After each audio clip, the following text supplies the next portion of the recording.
I'm Taylor Craig. I'm Ryan Keelan. I'm Alex Suisa. And welcome to Pucking Panthers Podcast. We don't give a puck.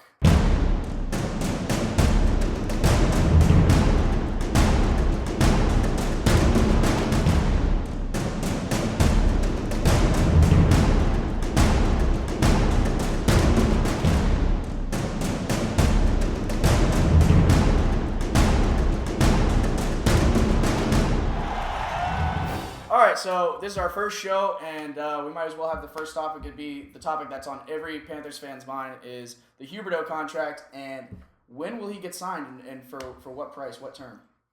I'm not sure. I think it should be around 3.5 to 4. I would love if we can sign him long term. I think he's someone who should be on this team long term. He showed us good signs, and what do you think, Ryan? I had a fucking cheese in it. He's choking. I had a cheese in it. Ryan is choking. I can't handle it. I don't remember what I said. I'm going to say it again. I got a cheese in it. Ryan, you're choking. The entire time we were like massaging Yes, his I was like, I don't need this to happen right now. He hasn't been signed yet, and a lot of people are saying, I think Harvey from what was he from Miami Herald, right? No, he's from the Sun Sentinel. Sun Sentinel, I'm Awful sorry. writer. Yeah. Awful writer. Need to get a new Sun Sentinel. Need a new Sun Sentinel writer. That's topic number 2. You know what? Sun Sentinel, please fire Harvey. Can't tweet. Can't spell. Harvey apparently emailed someone and said that Huberdeau wants a long-term contract, but Dale Talon doesn't, and he wants a bridge deal. Mm-hmm. I think that's ludicrous, and I think Dale Talon should sign him as long as he can because he's a huge asset to this team. As long as Bukestad? As long as Bukestad. And if it's for the same money, that would be an absolute steal because we absolutely stole Bukestad for $4 million a year. Who do you think has the higher ceiling between Bukestad and Huberdeau? I personally think Huberdeau. I think we haven't seen Huberdeau's full potential. He had 54 points, led the team last year. I think next year he can easily break 60 if he stays healthy and he bulks up a little bit in the summer. I think prediction. They should give him $4 million for 2 years, and if he doesn't prove himself, then he's not getting it the next 2. At least the next 2 years, he's not getting much. I think Kulikov had a great year last year. That's fine. Everyone loves. I think he made up for Dallas. whatever Dallas he might did. not agree with you. But That was one of his best games. If he could play like how he played against Dallas when he came back. Yeah, right? when he came back and played with that breakaway right out of the penalty box, he got the goal. Oh, do you remember the play when he everything? He had the Gordie Howe. We're gonna try to show the video of the goal where he dangled around like 3 guys. He passed it up, and one of the other guys. I think it was Huberdeau who scored that. I think, but he passed it up like a 3-line pass. The topic that I wanted to bring up was the Barkov Huberdeau and Yager line. Do we think they can keep up what they did the last 20 games? Because it was amazing. They were basically a point per game almost. I think Yager had like 18 points in those 20 games.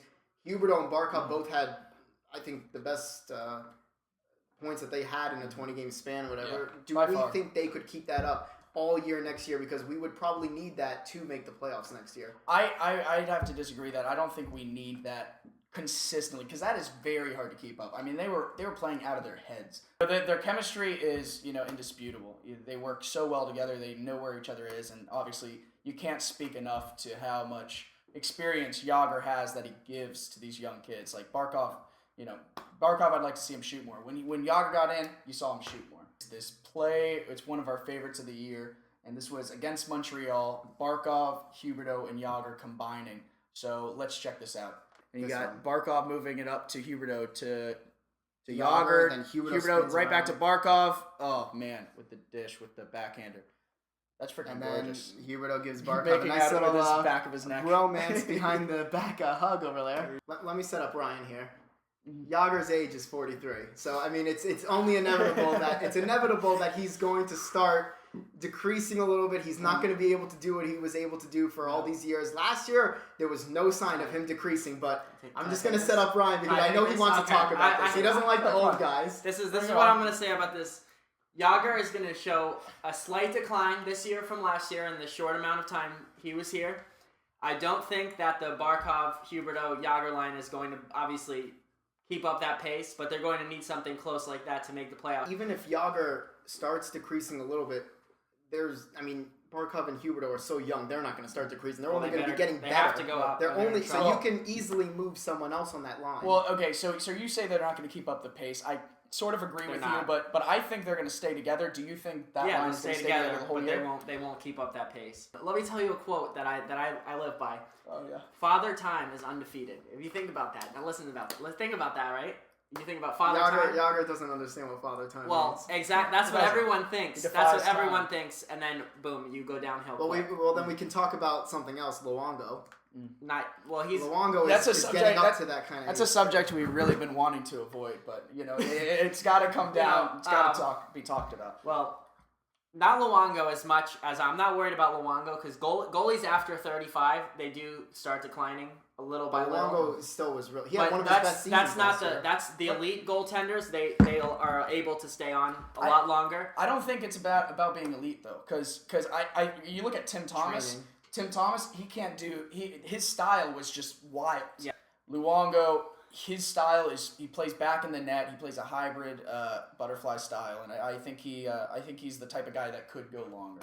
And the good thing with him is that we have him signed really long, so no matter what, we can either use him or we can't use him. And I think his contract, he's basically going to be screwing over Vancouver if We he won't be screwed retires. over. Yeah. We're not going to be screwed over. That's crazy. He really is the backbone of the team. He was the backbone last year. Yeah. So, I mean, without We him, do need when we someone. lost him, that's when we kind of fell out of the race. You want to bring up another yeah, topic? Brian Campbell. wants to bring a new one. Speaking of players that are going to decline this year, well, Brian Campbell's whole game is based on his quick skating and his spinorama maneuver abilities.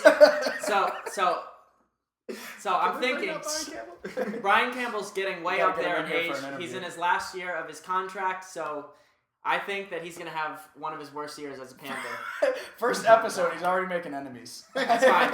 You got to do that because I'm just spitting the truth. So let's move on, right? All right, let's go to the top six forwards. So who do you think is going to be our top six? Are you keeping the? I'm going to say, obviously, Huberdeau, Barkov, Yager Uh-huh. as the top three. I'm going to say Bukestad has to be up there. Peary, and I would like Reilly Smith to stay up. I think your lines are right on line, but I think you're probably going to have to replace UC with Reilly Smith. I think UC actually, he did very well with points last year. There was a long stretch of time where he led the team in points. And I think he's the consistent type of player that is going to set up those guys like Peary and Bukestad. Reilly Smith, from what I've seen, from what I've read, he just doesn't seem to be the consistent player we need to be a top six guy. And you want to create a good chemistry on those top two lines, keep them together. What do you think? I think Reilly Smith should be on the third line because I think he's a better. I like UC, but on the top six, but. If Reilly Smith is on the third line, we have better scoring lines all throughout the thing instead of just putting our best. I know you should put your best six up there, but then our third line with it could be Trocheck, it could be Grimaldi, Howden, Who's it gonna could be be there, Grimaldi. yeah. We're gonna I'd love to guys. see Howden. It's gonna be Dave Bolin with Howden and Grimaldi or whatever back there. I don't think Sean Thornton's going to be that much playing this year. No. I think he's going to be more of the scratch. He's guy. going to be a We'll big see. scratch, man. Especially we'll if see. Lawson They're Krause going to let him play proves against himself. Boston like once or twice, and that's going to be it. If Krause proves himself, I think Krause is going to definitely take away Yeah. Thornton's spot. Do you think a sophomore slump could happen for Ekblad? For Ekblad specifically, no. I think the NHL figures out the forwards and the new ones, and they're coming on the scene. Like Huberdeau, when he won the Calder, everyone knew who Huberdeau was, and they were like, all right, we need to shut him down. And the opposing defenses really gave him nothing to shoot at. Never gave him any space or time. I think you're not going to see the same problems with Ekblad. I think what Ekblad's going to face is going to be forwards that are going to be avoiding him and going to this other side. So I think it's really about who we pair Ekblad with next. I think he's going to be an elite defenseman. That's what I was just going to An say. elite defenseman or forwards will not have a sophomore slump. Because I don't think Barkov, Bukestad, or Huberdeau will be elite. They all stars, but elite is obviously the next level. That's actually exactly what I was going to say. I think Ekblad is that elite guy that we have. He's that guy that's going to be getting the big bucks from us. Well, thanks for watching the Panthers podcast we have here. I'm Taylor. I'm Ryan. I'm Alex. And we'll see you again.